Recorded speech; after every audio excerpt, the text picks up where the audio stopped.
So, you think you know The Princess Bride. You can quote "as you wish" and "inconceivable" in your sleep. But how deep does your knowledge really go? We're about to uncover 20 surprising stories and hidden details you almost certainly missed. At a time like this, that's all you can think to say. Gently. Gently! We're talking everything from a secret nod to "this is Spinal Tap" to the hilarious and painful reason Billy Crystal's ad-libs sent Mandy Patinkin to the medic. Stick around to find out if you're a true fan or just another member of the Brute Squad. Let's kick things off in the grandson's bedroom. See that navy blue baseball cap on the wall? That's not just a random prop. It's a USS Coral Sea hat, almost identical to the one director Rob Reiner wore as Marty DiBergi in his mockumentary masterpiece, This Is Spinal Tap. Mark Knopfler of Dire Straits agreed to compose the film's iconic score, but he had one playful condition. Reiner had to put his Spinal Tap hat somewhere in the movie. Reiner happily agreed, and a legendary soundtrack was born. The rodents of unusual size are a Fire Swamp favorite, but they weren't monsters at all. They were actors in surprisingly complex rat suits. One of the performers, a stuntman named Nick Gillard, gave the crew a truly unusual problem. When it was time to film his fight scene with Wesley, he was a no-show. It turns out he'd been arrested for drunk driving the night before. The production team had to bail him out of jail just to get the shot, proving the behind-the-scenes action was sometimes as wild as the movie itself. While we're in the Fire Swamp, here's a little goof for all you eagle-eyed fans. As Wesley and Buttercup dodge the flame spurts, keep an eye on Buttercup's red dress. For a split second, the hem clearly catches fire. But here's the funny part. It isn't actually near any of the fire jets when it happens. It's a tiny, blink-and-you'll-miss-it mistake that makes the next rewatch even more fun. Well, one thing I will say, Fire Swamp certainly does keep you on your toes. Andre the Giant was a legend, but by the time he played Fezzik, he was suffering from terrible back pain and couldn't lift anything heavy. So, what about the scene where Buttercup leaps from the window into Fezzik's arms? That wasn't Andre catching her. Robin Wright was actually attached to hidden wires and gently lowered into place to avoid causing him any pain. It's a wonderful piece of movie magic that shows just how much the crew cared for the gentle giant. Well, I'm carrying 3 people, and he got only himself. I do not accept excuses. I'm just going to have to find myself a new giant, that's all. To protect Andre's back even further, another clever trick was used. In many scenes where Fezzik is carrying Wesley, Cary Elwes was swapped out for a custom-made, lightweight dummy. This was especially true when Fezzik carried the trio up to the Cliffs of Insanity, and again when he helped a mostly dead Wesley storm the castle. So when you see Fezzik's amazing strength, you're often watching a gentle giant carrying a very convincing prop. The duel between Wesley and Inigo Montoya isn't just thrilling, it's the real deal.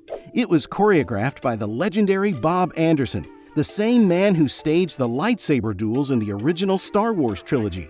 He and Peter Diamond trained Cary Elwes and Mandy Patinkin for months, using techniques from actual 17th century fencing manuals. Both actors even learned to fence with their left and right hands for the scene, earning the respect of fencing pros for its incredible authenticity. However, since I can't have you following me either.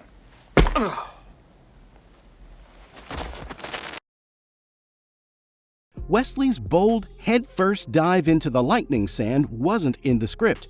The plan was a simple feet-first jump, but Cary Elwes argued that jumping in while holding his nose just didn't feel very heroic.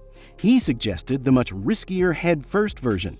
The crew set up a trap door covered in sand, and Elwes nailed the stunt himself. The take you see in the film is his actual dive, adding a dose of real-life courage to his character. The line, "Hello, my name is Inigo Montoya. You killed my father. Prepare to die," is cinematic gold. For Mandy Patinkin, it was also deeply personal. His own father had died from cancer years earlier, and he channeled all of his grief and unresolved anger into that performance. Hello. My name is Inigo Montoya. You killed my father. Prepare to die. He had said that in his mind, killing the six-fingered man was like killing the cancer that took his dad. That raw, real emotion is what gives the scene its unforgettable power. Miracle Max is only on the screen for about 5 minutes, but it took 3 days to film his scenes because nobody could keep a straight face. Billy Crystal improvised almost all of his lines, making the cast and crew laugh so hard that Rob Reiner had to leave the set to avoid ruining takes. The only person who couldn't escape was Mandy Patinkin. He tried so hard to stifle his laughter that he ended up bruising a rib or pulling a muscle, the film's only on-set injury. Rob Reiner loved sneaking his crew into the movie. If you look closely during the scenes of the Thieves' Forest and the Castle Raid, you might spot a few background characters who don't quite look like professional actors. That's because they aren't. Many of them are producers, camera operators, and other crew members in costume, getting their one shot at big screen glory. Fezzik, Chucky's memory.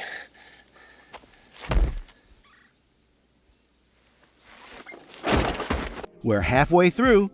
Have any of these facts been inconceivable? Let us know in the comments which one surprised you the most. And don't forget to subscribe for more deep dives into your favorite classic films.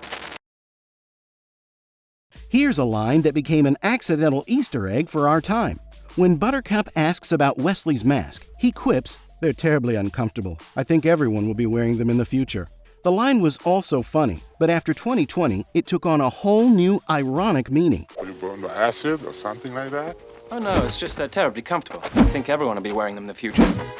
It's a strange, unintentional prophecy that made the film feel more relevant than ever. Wallace Shawn was perfect as the arrogant Vizzini, but he spent the entire shoot terrified he was about to be fired. He knew the studio originally wanted Danny DeVito for the role, and he was convinced he couldn't possibly measure up. Rob Reiner constantly reassured him, but the anxiety never went away. Ironically, that nervous energy may have been the secret ingredient that made Vizzini's high-strung rants so memorable. Billy Crystal and Carol Kane may have had little screen time, but they came prepared. Before shooting, they spent a whole day creating a rich, centuries-long backstory for Miracle Max and his wife Valerie. They mapped out the history of their relationship, which is why their bickering feels so real and lived in. It allowed their improvised lines to sound like they were coming from a genuine, ancient couple who knew exactly how to push each other's buttons. Love lies expiring, and you don't have the decency to say why you won't help. Nobody's hearing nothing. Happening. One of the film's cleverest gags is Miracle Max's diagnosis that Wesley is only mostly dead, which, as he explains, means slightly alive. This isn't just a throwaway line. It's a perfect example of the film's playful sense of humor. It winks at the audience, acknowledging the absurdity of its own fantasy rules while creating the perfect loophole to save our hero. Now, mostly dead is slightly alive. Now, all dead. Here's a small detail that makes Wesley's final sword fight even more satisfying. During the wedding, the impressive clergyman is rushing through the vows when Wesley storms the castle. He interrupts the ceremony right before Buttercup can say, "I do." As Wesley later reminds her, since she never said the words, the marriage is invalid. It's a small but crucial plot point that guarantees their love story gets its proper, legally binding happy ending. Even perfect movies have tiny goofs. After Wesley tumbles down that enormous hill, he lands at the bottom and is captured. In the wide shot, you see him rolled onto a very specific-looking rock, but in the next shot, a close-up, the rock he's lying on is completely different. It's a classic little movie mistake that's fun to hunt for. That same roll down the hill gives us another fun spot the difference moment. As Wesley and Buttercup are tumbling, there are a few frames where you can clearly see that it's not Carrie Elwes and Robin Wright, but they're stunt doubles. It's a quick little peek behind the curtain that shows you how the action movie magic is made. If you've only seen the movie, you might be surprised to learn that William Goldman's original novel has a much more ambiguous ending. That final ride off into the sunset isn't so certain in the book. Goldman leaves the hero's fate hanging, suggesting their escape is far from guaranteed and that Humperdinck is still a threat. The movie decided to give us a cleaner, more definitive happily ever after, but the book leaves you wondering. The film is full of subtle fairy tale magic, and one of the best moments is when Inigo is searching for the six-fingered man's secret lab. As he runs his hands along the castle walls, his sword seems to be guided by an unseen force, its tip landing perfectly on a hidden knot in the wood. When he presses it, the secret passage opens. It's a quiet, beautiful touch that suggests his father's spirit is helping him complete the quest. Cannot find them alone. I need you. I need you to guide my sword. It's hard to imagine now, but when The Princess Bride was released in 1987, it was a box office disappointment. The studio had no idea how to market a film that was simultaneously a fantasy, a comedy, a romance, and an adventure. It wasn't until it came out on VHS that it truly found its audience. Word of mouth slowly turned it from a box office puzzle into one of the most beloved and quoted cult classics of all time.